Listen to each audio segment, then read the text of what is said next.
नमस्कार विद्यार्थी मित्रांनो, स्पार्क टेक्निकल अकॅडमीमध्ये तुमचं स्वागत आहे. तर चला, आपण आज बघणार आहोत MCQ.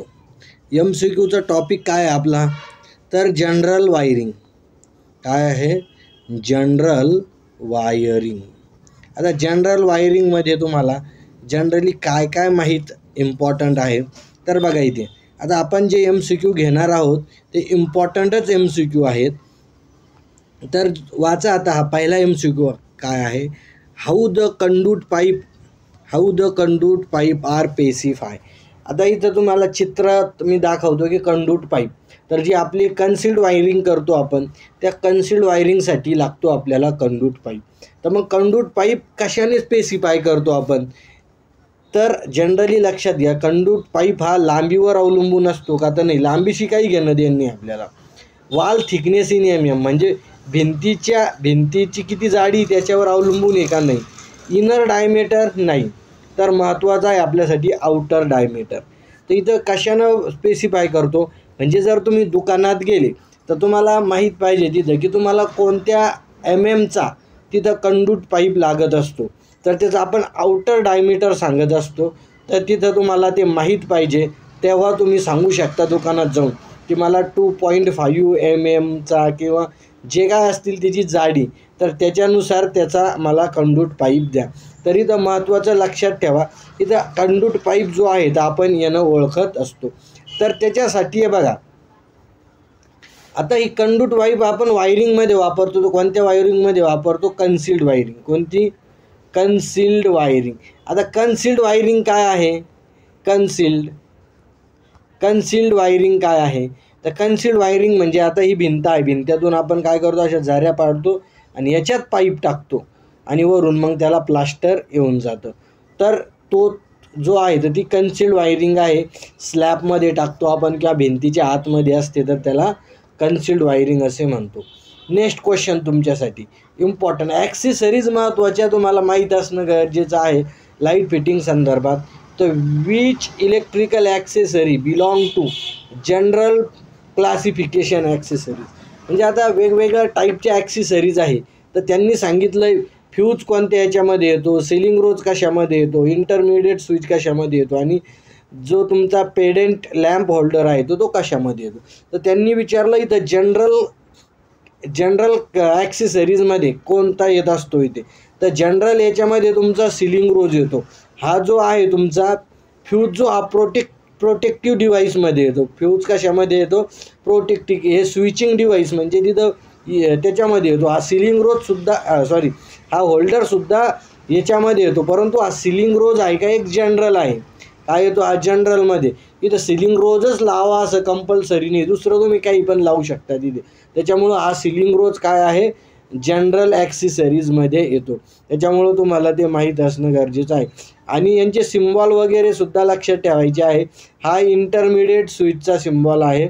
हे सिलिंग रोज आहे इकडे हे फ्यूज आहे आणि हा इकडं काय आहे? पेडंट होल्डर. आता पेडंट लॅम्प होल्डर म्हणजे काय? तर हा लटकता होल्डर, याला काय म्हणतो आपण? लटकता. तर हा इथं असा लटकतो, तर हा लटकता होल्डर आहे. तर यालाच आपण पेडंट लॅम्प होल्डर असे म्हणतो. त्याच्यामुळं लक्षात ठेवायचं. तुम्ही हाच होल्डर बघितलेला असेल, खेड्यागावाकडे खूप हा होल्डर वापरला जातो असा होल्डर. त्याच्यामुळं हा होल्डर पेडंट होल्डर आहे, तुम्ही हे लक्षात ठेवायचं.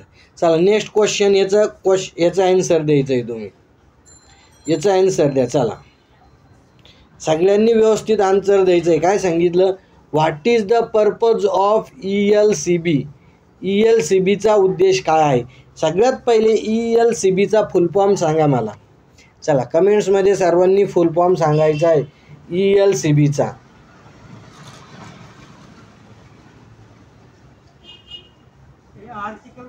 आलं लक्षात तुमच्या? तर ELCB म्हणजे काय? तर अर्थ लिकेज सर्किट ब्रेकर. हा अर्थ लिकेज सर्किट ब्रेकर आहे. म्हणजे तुमच्या घरामध्ये जी अर्थिंग केलेली असते तर हा ELCB तिथे वापरला असतो. अर्थिंग म्हणजे इथं आपल्याला अर्थ लिकेज सर्किट ब्रेकर का वापरतो आपण, जर एखाद्या वेळेस आपला अर्थ वायर कट झाला किंवा लिकेज करंट जर जास्त वाहत असेल तर तिथं हा अर्थ लिकेज सर्किट ब्रेकर तिथं सेन्स करून काय करतो, ट्रिप करतो. मग याचं मेन फंक्शन काय आहे तर मॉनिटर द रेसिडेन्शियल करंट. हा काय करतो, मॉनिटर द रेसिडेन्शियल करंट. याची जोडणी बघा, एक जोडणी याची कुठं असते तर इथं ELCB जोडलेला आहे बघा. काय जोडलेला, हा MCB आहे, हा इथं ELCB जोडलेला आहे. तर ELCB कुठे जोडलेला असतो असा पण तुम्हाला प्रश्न परीक्षेत विचारला जाऊ शकतो. तर हा काय केला जातो, एक फेज वायरमध्ये, काय आहे, एक फेज वायरमध्ये आणि एक न्यूट्रल वायरमध्ये, म्हणजे असा हा जोडलेला असतो. आलं लक्षात तुमच्या. हा अशा प्रकारे इथं जोडला जातो.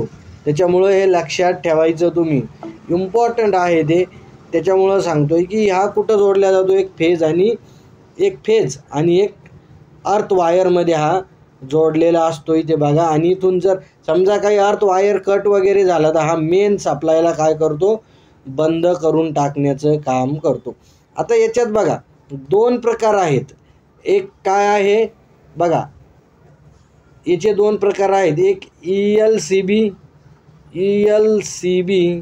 आणि एक काय आहे RCB किंवा त्याला आपण कधी कधी RCCB सुद्धा म्हणतो.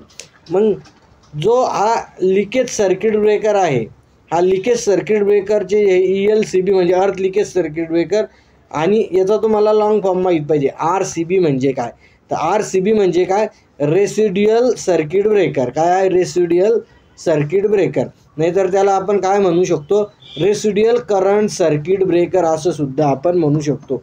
हे दोन्ही एकच नाव आहे, रेसिड्युअल सर्किट ब्रेकर आणि रेसिड्युअल करंट सर्किट ब्रेकर. तर ह्या दोन्हीमध्ये मग काय फरक आहे तर आपण लक्षात ठेवा, हा काय आहे, व्होल्टेज ऑपरेटेड आहे. काय आहे, व्होल्टेजवर ऑपरेट होतो. कशावर, व्होल्टेजवर ऑपरेट होतो. हे इथं दिलेलं आहे त्याचं, हिची डायग्राम बघा तुम्ही इथे. आणि हे ॲक्च्युली त्याचं म्हणजे प्रॅक्टिकली कंपोनंट आहे इथं ELCB. तेव्हा तर याला आपण 2 आहेत, हे ELCB व्होल्टेज ऑपरेटेड आहे आणि RCCB किंवा RCB हा करंट ऑपरेटेड आहे. काय आहे, करंट ऑपरेटेड म्हणजे करंटवर ऑपरेट होतो. मग आपल्याला महत्त्वाचा कोणता आहे याच्यात, ELCB महत्त्वाचा आहे की RCCB महत्त्वाचा आहे. तर आपल्याला RCCB, आपण हे नवीन ॲडव्हान्स व्हर्जन आहे, हे ELCB जुनं व्हर्जन आहे आणि ॲडव्हान्स व्हर्जन कोणतं आहे, RCCB. कारण हा इथं आपल्याला लिकेज करंट सेन्स करायचा आहे आणि हा करंट ऑपरेटेड आहे, म्हणून आपण RCCB वापरतो. याचा लॉंग फॉर्मसुद्धा तुम्हाला पूर्ण रूप माहीत पाहिजे की R म्हणजे काय, रेसिड्युअल करंट सर्किट ब्रेकर, किंवा याला आपण अजून RCB सुद्धा म्हणतो किंवा RCCB. हे दोन्ही एकच आहे, दोन्ही फुल फॉर्म एकच आहे. ते याला असं पण म्हणू शकतो आपण, रेसिड्युअल करंट सर्किट ब्रेकर, आणि याला पण रेसिड्युअल करंट सर्किट ब्रेकर असं म्हणू शकतो. चला, म्हणजे हा का बरं वापरतो आपण, समजा ही मशीन आहे इथे आणि काय झालं, आपण अर्थ केलेला आहे, अर्थसुद्धा केलेला आहे.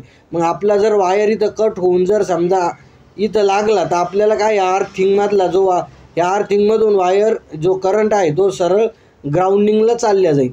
परंतु काय होईल, जर एखाद्या वेळेस हा अर्थ वायरच कटून गेला तर मग काय होईल, तर तिथं ELCB म्हणजे अर्थ लिकेज सर्किट ब्रेकर काय करेल, तो काय करेल, मेन सप्लायला बंद करून टाकेल. का, कारण तो म्हणेल की अर्थिंग काय कटलेली आहे इथं. जर इथं तुम्ही बघितलीच नाही, ELCB लावला नाही आणि चुकून इथं अर्थ वायर कटलेला असेल, तुम्हाला वाटलं डायरेक्ट आता इथं हात लावला तुम्ही, पण तरी तुम्हाला शॉक लागेल. कारण का, कारण इथं अर्थिंग वायर कट असेल तर. आलं लक्षात तुमच्या, म्हणून आपण तिथं ELCB लावतो. चला, नेक्स्ट क्वेश्चन तुमच्यासाठी इथं, why tree system of wiring most suitable for मल्टीस्टोर्ड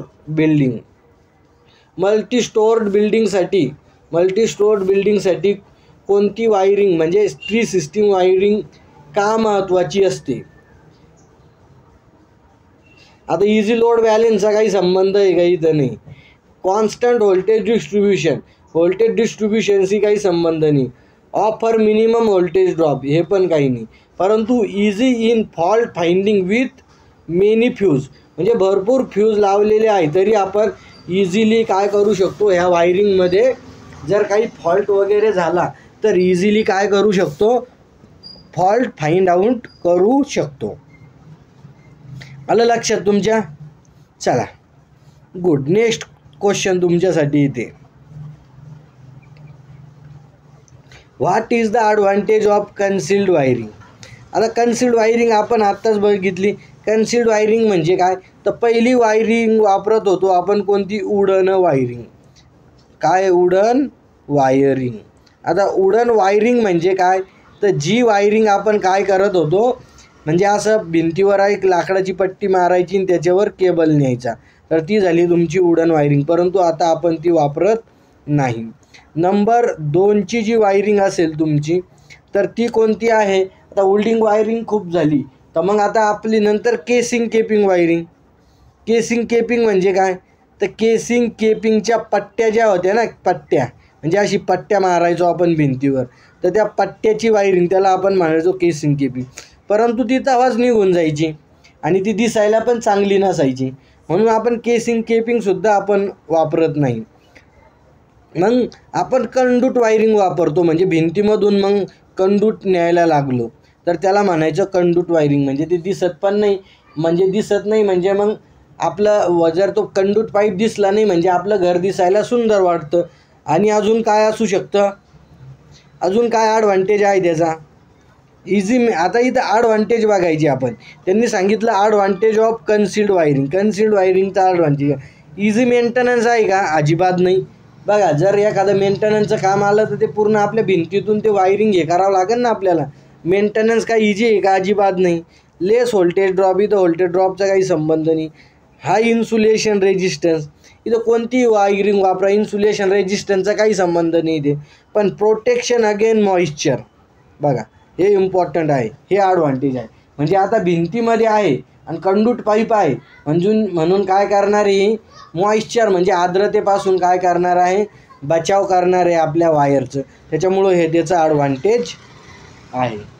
आलं लक्षात? असा पण क्वेश्चन विचारला जातो तुम्हाला की कन्सिल्ड वायरिंग म्हणजे असं जनरली झेडपीला क्वेश्चन विचारला गेला होता की जी वायरिंग अशी कोणती वायरिंग आहे की जी बिल्डिंगचं काम चालू असताना त्याचं म्हणजे कल्पना करावं लागते आपल्याला, किंवा ती डिझाईन करावं लागते, किंवा त्याचं काम करावं लागतं, किंवा ती वायरिंग आपल्याला तिथं टाकावं लागते. तर ती कोणती वायरिंग आहे, कन्सिल्ड वायरिंग. कारण बिल्डिंगचं काम चालू असतानाच आपल्याला स्लॅबमध्ये ते पाईप वगैरे टाकावं लागतात. असा सुद्धा तुम्हाला क्वेश्चन विचारला गेला होता. नेक्स्ट क्वेश्चन, चला नेक्स्ट क्वेश्चन काय आहे, which type of lamp holder is use for lamp above 300 watt. म्हणजे 300 वॅट जो त्याच्यापेक्षा जर जास्त रेटिंगवाला लॅम्प असेल तर त्याच्यासाठी आपण कोणतं होल्डर वापरतो. तर बघा याच्यासाठी आपण कोणतं होल्डर वापरतो, तर इथं गॉलिथ स्क्रू होल्डर, आणि हे इथं त्यांचे डायग्राम दाखवलेले आहेत. हे असे गॉलिथ स्क्रू होल्डर आहेत, हे ज्यांच्या डायग्राम आहे त्याला काय म्हणायचं, गॉलिथ स्क्रू होल्डर. आता इडिसन स्क्रू होल्डरचा काही संबंध नव्हता इथं. अँगल होल्डर म्हणजे तो भिंतीवर लावला जातो आता जो वापरतो आपण साध्या बल्बसाठी. ब्रॅकेट होल्डर म्हणजे हे जनरली आपण ट्यूबलाईटसाठी वगैरे वापरला जातो. म्हणजे गॉलिथ स्क्रू होल्डर याचं काय आहे, करेक्ट ॲन्सर आहे. आलं लक्षात तुमच्या?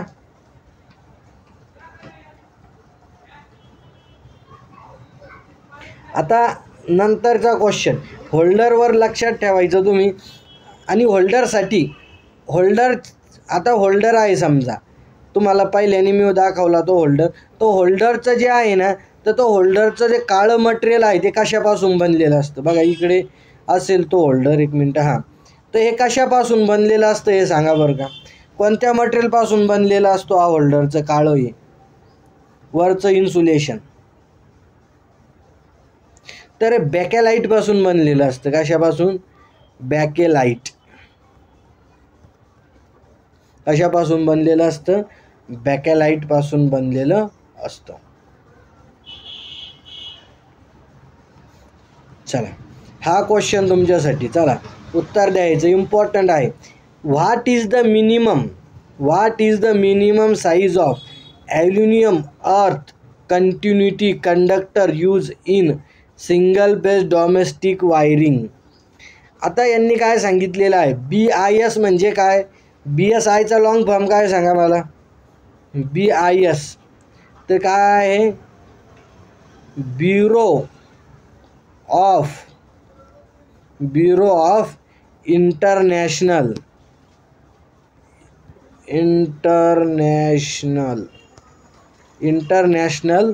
स्टँडर्ड. काय आहे? Standard. Bureau of international standard हा त्याचा लॉंग फॉर्म आहे. तर त्याच्यानुसार त्यांनी सांगितलेलं आहे की घरगुती वायरिंगसाठी आपल्याला अर्थ वायर वापरायचा आहे ॲल्युमिनियमचा, तर त्याची साईज किती पाहिजे? चला कमेंट्समध्ये सांगा. तर जर ॲल्युमिनियमचा वायर वापरला आपण, कशाचा? ॲल्युमिनियमचा वापरला अर्थिंगसाठी वायर, तर किती साईज पाहिजे? कॉपरचा जर वापरला तर किती साईज पाहिजे? आणि GIचा जर वापरला तर किती साईज पाहिजे अर्थ वायरची साईज?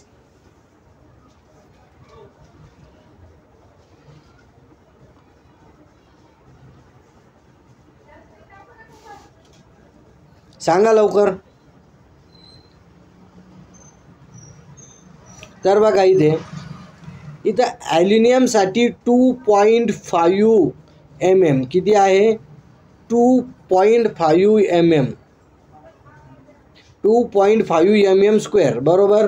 नंतर कॉपरसाठी 1.5 mm स्क्वेअर. आणि याचा जर वापरायचा आपल्याला GIचा, तर कमीत कमी 2.5 ते 4 mm पर्यंत. म्हणजे कमीत कमी किती? 14 SWG, म्हणजे 14 SWG, आणि जास्तीत जास्त 8 SWG. तर याच्यामध्ये आपण ती साईज वापरतो. SWG म्हणजे काय? Standard wire gauge.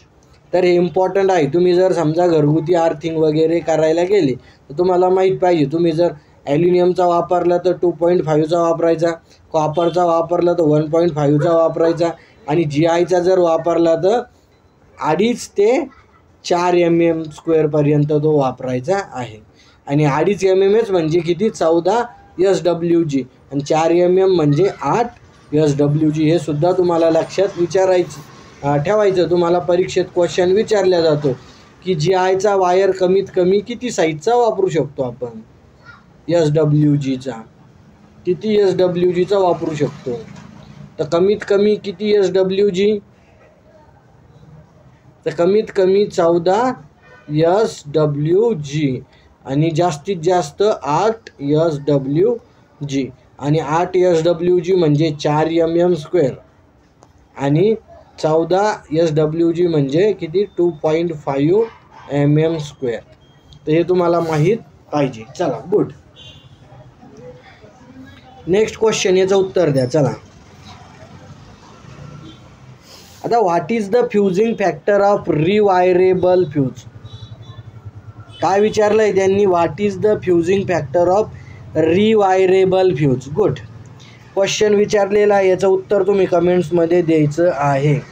Rewirable फ्यूजचा फ्युजिंग factor किती आहे?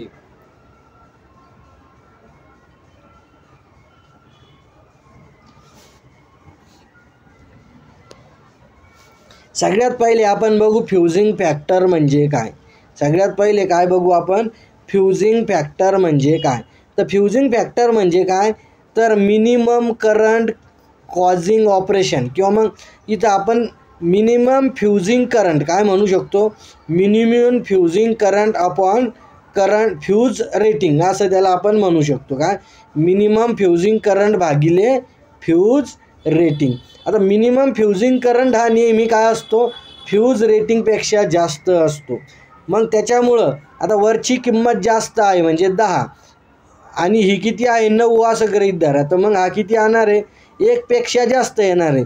मग इतकं लक्षात ठेवायचं की fusing factor is always greater than 1. काय आहे? Fusing factor is always greater than 1. मग आता इथं त्यांनी विचारलं की रिवायरेबल फ्यूजचा फ्युजिंग फॅक्टर किती आहे? तर किती आहे? 1.4. किती आहे? 1.4. हा कशाचा आहे? रिवायरेबल फ्यूजचा फ्युजिंग फॅक्टर आहे. हा रिवायरेबलचा फ्युजिंग फॅक्टर. कोणत्याचा? मग 1.1 कशाचा आहे? तर HRC फ्यूजचा आहे. कशाचा आहे? HRC fuse. तर फ्युजिंग फॅक्टर हा किती पाहिजे? तर फ्युजिंग फॅक्टर हा तुमचा जवळपास 1 पेक्षा जास्त असतो. मग हा जास्तीत जास्त 1 पेक्षा जास्त असतो तर मग किती पाहिजे? तर हा 1.14 म्हणजे 1.14 पर्यंत ठीक आहे. परंतु 1.4 तर 1.4 पर्यंत ठीक आहे. परंतु याच्यापेक्षा जर जास्त गेला तर याचा अर्थ होतो तो चांगला फ्यूज नाही आहे. मग फ्युजिंग फॅक्टर हा किती पाहिजे? तर 1 ते 1.4च्या मध्ये जर असेल तर तो चांगला फ्यूज असतो. अदरवाईज 1.7 1.5 जर असेल तर काय आहे?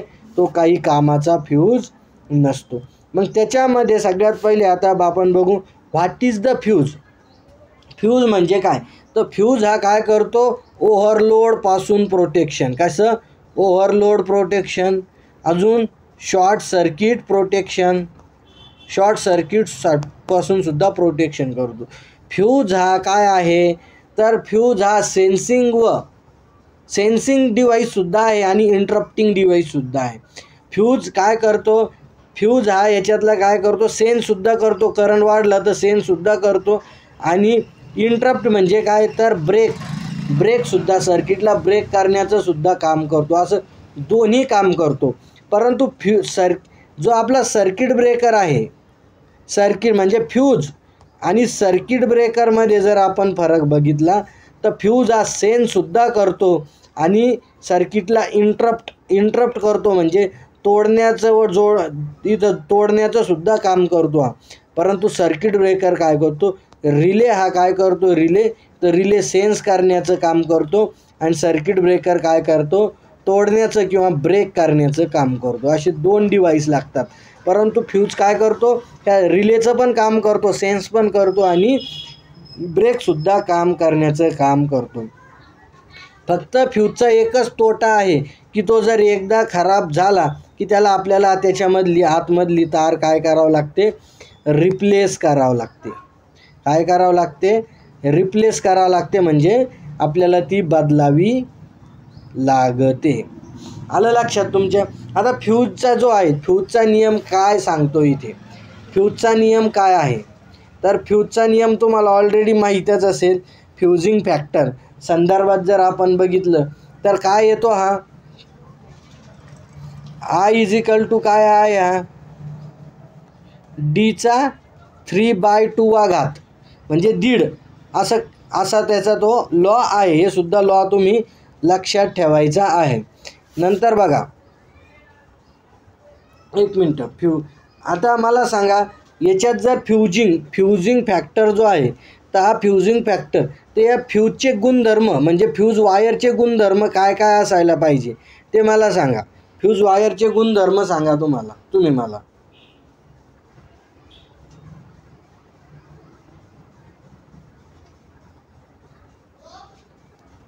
लवकर सांगा.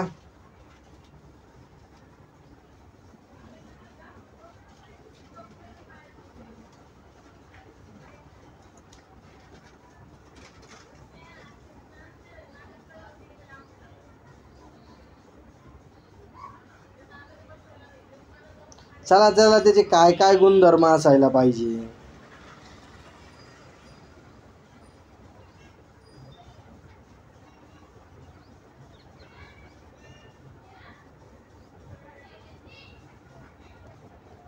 आता फ्यूज हा एक अजून लक्षात घ्या. फ्यूज हा कोणत्या तत्वावर काम करतो? तर हा हिटिंग इफेक्टवर काम करतो. कोणत्या परिणामावर काम करतो? हा हिटिंग इफेक्ट. आपण पहिलं बघितलं ना, I = डीचा 3/2 किंवा मग I = काय? डीचा 1.5 तर इथं तुम्हाला ते लक्षात ठेवायचं, हा हिटिंग इफेक्टवर काम करतो. कोणता इफेक्ट याच्यात? हिटिंग. म्हणजे त्या आतमधला समजा फ्यूज आहे आणि फ्यूजची तार आहे, तर ही तार कधी वितळते, याच्यातून मॅक्झिमम करंट फ्लो झाला तर ही तार काय होऊन जाते? वितळून जाते. आणि याच्यासाठी आपण कोणती तार वापरतो? एक सिल्वरची तार म्हणजे चांदीची तार वापरतो आणि एक कॉपरची सुद्धा आपण इथं तार वापरू शकतो. तर हे सुद्धा तुम्हाला माहीत पाहिजे. आणि फ्युजिंगचे जो फ्यूज वायर आहे त्याचा गुणधर्म काय पाहिजे? तर याचा लो मेल्टिंग पॉईंट पाहिजे. इमिडिएटली तो काय पाहिजे? वितळला पाहिजे. लो मेल्टिंग पॉईंट आणि हाय कंडक्टिव्हिटी. काय? लो मेल्टिंग पॉईंट आणि हाय कंडक्टिव्हिटी. बघा त्याच्यात आपण चांदीचा वायर वापरतो ना, चांदीची आहे की नाही जास्त कंडक्टिव्हिटी आहे की नाही, चालकता त्याची काय पाहिजे? जास्त पाहिजे. तर हे सुद्धा फ्यूज संदर्भात व्यवस्थित तुम्ही अभ्यास करायचा आहे. फ्यूज तुमच्या चॅप्टरमध्ये महत्त्वाचा घटक आहे. चला next question. What is the purpose of tin coating on copper? आता कॉपरवर काय केलेली असते? बघा कॉपरवर कोटिंग केलेली असते. काय केलेली असते? कॉपरवरती काय असते? Coating. What is the purpose of coating?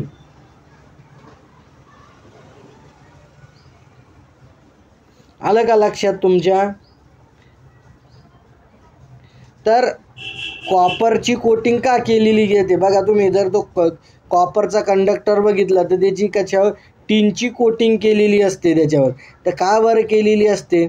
तर विस्टँड हाय टेम्परेचर. इथं टेम्परेचरचा काही संबंध नाही आहे. Increase the fusing factor. इथं काय फ्युजिंग फॅक्टर कसं काय वाढणार आहे ना? याचा फ्युजिंग फॅक्टरचा याचा काहीही संबंध नाही आहे. नंतर बघा prevention oxidation of copper wire. Mechanical strength वाढती का कॉपर? येणं नाही. मजबूत होईल का? तो नाही. तर हे करेक्ट आन्सर आहे. Prevent oxidation of copper wire. Oxidation of copper wire. Oxidation म्हणजे काय? ती क्रिया आहे. ह्या ऑक्सिडेशन क्रियेमुळे काय होतं? त्या वायरवर गंज चढू शकतो. म्हणून ही ऑक्सिडेशन पासून बचाव करण्यासाठी ही क्रिया होऊ नये, गंज होण्याची क्रिया त्याच्यावर होऊ नये म्हणून आपण त्याला काय करतो? कोटिंग केलेली असते. नेक्स्ट क्वेश्चन तुमच्यासाठी इथे. Which type of accessories of fuse is a come under? म्हणजे फ्यूज हा कोणत्या ॲक्सेसरीजमध्ये येतो? कशामध्ये येतो? खालीलपैकी फ्यूज कोणते ॲक्सेसरीज फ्यूज अंतर्गत येते? कंट्रोलिंग ॲक्सेसरीज आहे का? कंट्रोल करण्याचं काम करतो का फ्यूज? तर नाही, कंट्रोल करण्याचं काम करत नाही.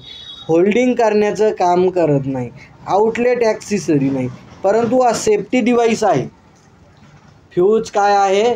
सेफ्टी डिव्हाइस किंवा त्याला आपण प्रोटेक्टिंग डिव्हाइस म्हणू शकतो. काय म्हणू शकतो? सेफ्टी किंवा प्रोटेक्टिंग डिव्हाइससुद्धा आपण त्याला इथं म्हणू शकतो. त्याच्यामुळं लक्षात ठेवायचं की फ्यूज हा काय आहे? सेफ्टी डिव्हाइस आहे. चला नेक्स्ट क्वेश्चन. नेक्स्ट क्वेश्चन काय सांगितलं? What is the name of electrical accessories? म्हणजे चित्र दाखवलेलं आहे. हे चित्र कशाचं आहे? आता होल्डर तर आहे, सगळ्यांनाच माहीत आहे होल्डर आहे. परंतु ब्रॅकेट होल्डर आहे का? एडिसन स्क्रू टाईप होल्डर आहे? अँगल स्विवेल लॅम्प होल्डर आहे किंवा गोलित एडिसन स्क्रू लॅम्प होल्डर आहे? आता होल्डरचे प्रकार पण महत्त्वाचे आहे. तुम्हाला होल्डरचे प्रकार जर तुम्हाला बघावेच लागेल याच्यामध्ये. मग अभ्यास करताना कसं की सरांनी होल्डरचा MCQ घेतला तर मग होल्डरचे प्रकारसुद्धा तुम्हाला तिथं ते बघून ठेवावे लागतील की होल्डरचा कोणता प्रकार आहे हा. तर चला कमेंट्समध्ये सांगा. तर हा कोणता आहे? Edison screw type holder. कुठे आहे Edison screw type? B number. Edison screw type holder आहे. गुड. नेक्स्ट क्वेश्चन तुमच्यासाठी इथं दिलेला आहे. Which place the tree system of wiring? काय सांगितलं त्यांनी? Which place the tree system of wiring is a most suitable. तर ट्री सुटेबल म्हणजे ट्री टाईपची वायरिंग कुठं वापरली जाते, तर ती वापरली जाते कुठे, मल्टी स्टोरेज बिल्डिंग. कुठे, मल्टी स्टोर बिल्डिंगसाठी ती वापरली जाते. इंडस्ट्रीयलसाठी वायरिंगसाठी कोणती, तर आपल्याला ती कंडूट वायरिंग वापरतो आपण, कंडूट वायरिंग इंडस्ट्रीयलसाठी. डॉमेस्टिकसाठी आपण जनरली कन्सिल्ड वायरिंग वापरतो. आणि लूज वायरिंग काही नाही आहे, असा कोणता प्रकार नाही आहे.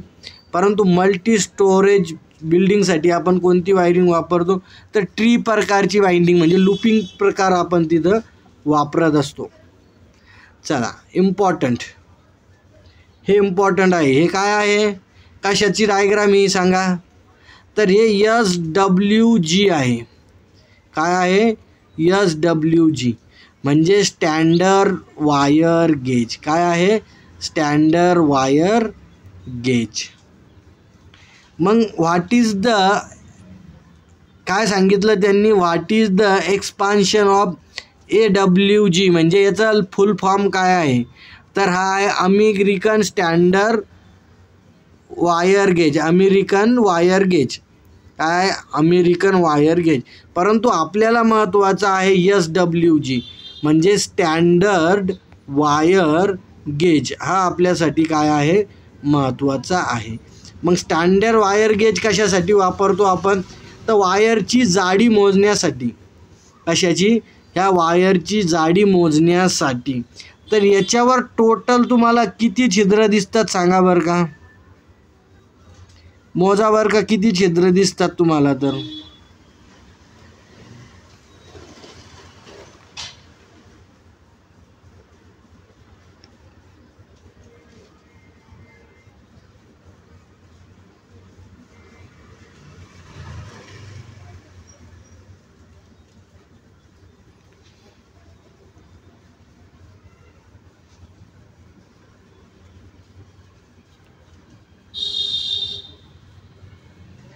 तर याच्यावर बघा तुम्हाला टोटल किती होल दिसतील, 36 दिसतील. किती आहे, 36. मग तुम्हाला माहीत पाहिजे याच्यावर किती होल आहे, टोटल 36. म्हणजे इथून 0पासून सुरुवात होती, म्हणजे 0 ज्याचा नंबर आहे तो सगळ्यात मोठा आहे, 1 त्याच्यापेक्षा छोटा, मग छोटा, 3 नंबरचा छोटा. तर असा जो तुमचा जो हा इथं दिलेला आहे बघा इथे, तर हा सर्वात छोटा इथं आहे. तर टोटल 36 हे आहे. याच्यात तुम्हाला लक्षात ठेवायचे आहे SWG मध्ये. आणि तुमचा जो 14 नंबरचा आहे आर्थिंगसाठी जो वापरतो आपण, तर 14 नंबरचा इथं, 14 नंबरचा इथं दिलेला आहे बघा, 14 नंबरचा हा, आणि हा इथं 8 नंबरचा. तर 14 नंबरचा म्हणजे 2.5 आहे आणि हा जवळपास 4 mm² आहे. हे सुद्धा इथं तुम्हाला लक्षात ठेवायचं आहे.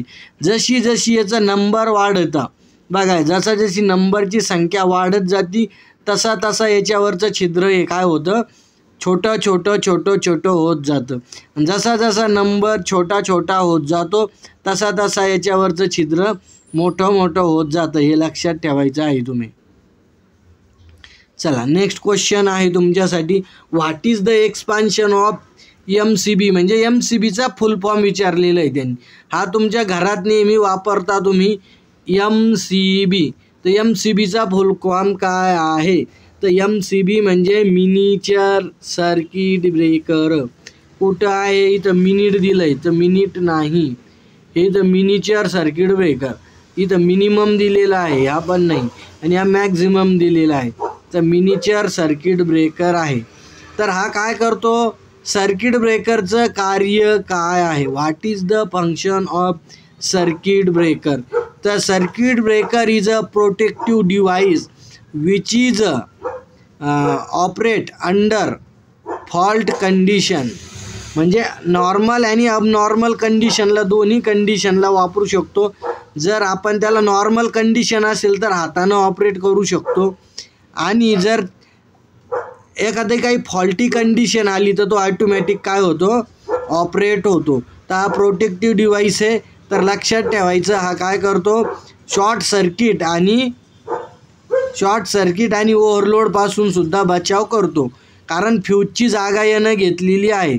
जे आपण फ्यूज वापरत होतो ना तर फ्यूजची जागा काय केली, ह्या सर्किट ब्रेकरनं इथं घेतलेली आहे. तर हे लक्षात ठेवायचं, याचं कार्यसुद्धा माहीत पाहिजे तुम्हाला. आता हा जो दिलेला आहे तर MCB आपण जवळपास 100 ॲम्पियरपेक्षा कमी रेटिंगसाठी वापरतो, म्हणजे जवळपास 64, 63 किंवा 63 ॲम्पियरपर्यंत वापरू शकतो. मग जर याच्यापेक्षा जर जास्त लागत असेल आपल्याला तर दुसरं जे आहे आपला तो कोणता आहे, हा बघा इथं दिलेला आहे.